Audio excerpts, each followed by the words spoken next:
Hi everyone, so today is Tuesday and we are supposed to be working today on our personal statement. Yesterday we went over the basics of writing a personal statement, and what I want you to be working on today is really just getting started. So thinking about the prompt and beginning the brainstorming and writing an outline process. So let's just take a look here at the board.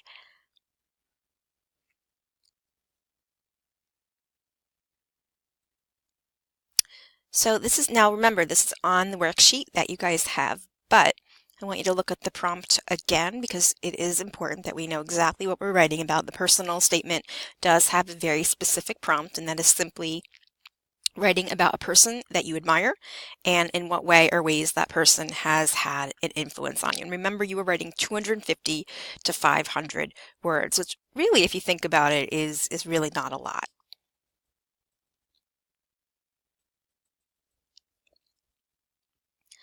So at this point, what I'd like you to do, if you haven't already, is start brainstorming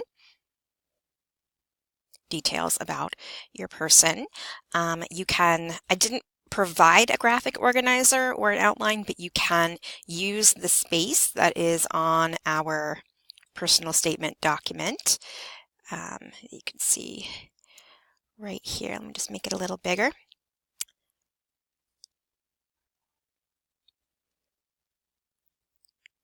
All right. So if you see part 1 here on our Unit 12 personal statement assignment, it gives you a place to write your topic here and to start really just putting details of some ideas that you have before you actually start writing. At this point, I'd like you to just be in the pre-writing phase.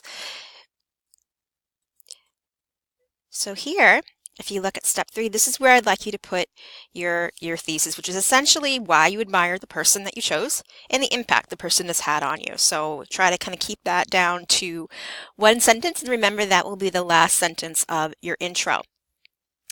And then an informal outline. So just however is the way that you want to kind of start getting your ideas down in a more organized way would be fine right here in this space here. Obviously, you're going to need more space than I gave you. You can just keep pressing enter and you should be fine.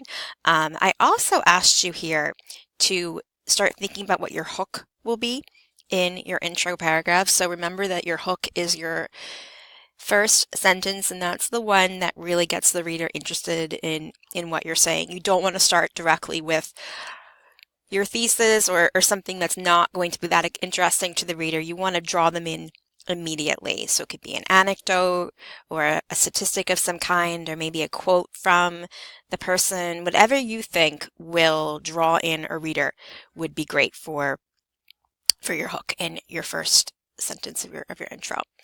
And that's really what I want you guys to be working on today, kind of getting that pre-writing process started. Have a wonderful day, and there will also be a recording for tomorrow.